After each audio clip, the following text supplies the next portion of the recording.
এলাকার একজন মুসল্লি, উনি কালকে আসছিল। ইফতারের পর বলল যে মিলাদ আছে, বাড়িতে চলুন, খানার ব্যবস্থা আছে।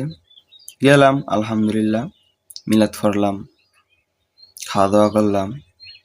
তো একটা জিনিস চিন্তা করলাম যে ওই লোকটার বৃদ্ধ বাবা অসুস্থ। তিনি আমাদের জন্য আয়োজন করলো, এত টাকা খরচ করলো, গরু গোস্ত কিনলো, আরো মাছ টাছ কিনলো। গরু গোস্তে ধরি, গরু গোস্ত আর না হইলেও 3 থেকে 4 কেজি গরু গোস্ত কিনছে। 1 কেজি গরু গোস্তর দাম প্রায় 800-900 টাকা।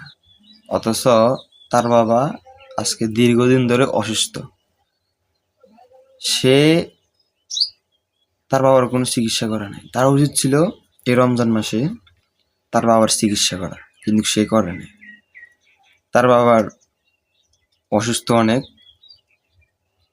পুরা শরীরে জয়েন্টে ব্যথা, হাড্ডির জয়েন্টে ব্যথা। একটা ইঞ্জেকশন মনে হয় 500 টাকা করে। 1000 টাকা দিলেই তার বাবা সুস্থ মতন হাঁটতে পারতো, নামাজ পড়তে পারতো। তারা 5 ওয়াক্ত নামাজি এবং দায়বী মুসল্লি, কিন্তু সে এটা করে নাই। সে প্রয়োজন মনে করলো যে মসজিদের ইমাম মুয়াজ্জিম এবং কয়েকজন মুসল্লিকে খাওয়াতে সে প্রয়োজন মনে করলো। কিন্তু তার যে বৃদ্ধ বাবা, তাকে এত কষ্ট করে লালন পালন করে বড় করলো, সে তার কোনো পরোয়া করলো না, তাওয়াক্কা করলো না। সে পারতো তার বাবাকে 1000 টাকা দিয়ে তার বাবাকে সুস্থ করতে পারতো, কিন্তু সে এটা করে নাই। আসলে মানুষের চিন্তা ভাবনা এখন এমন হয়ে গেছে,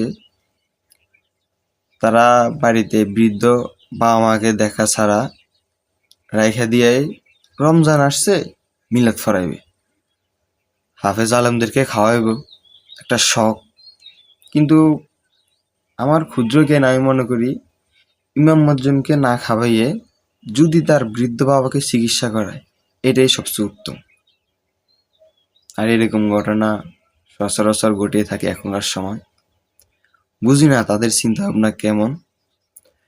আল্লাহ পাক যেন তাদেরকে সঠিক বুঝ দান করেন, যেন দোয়া করি।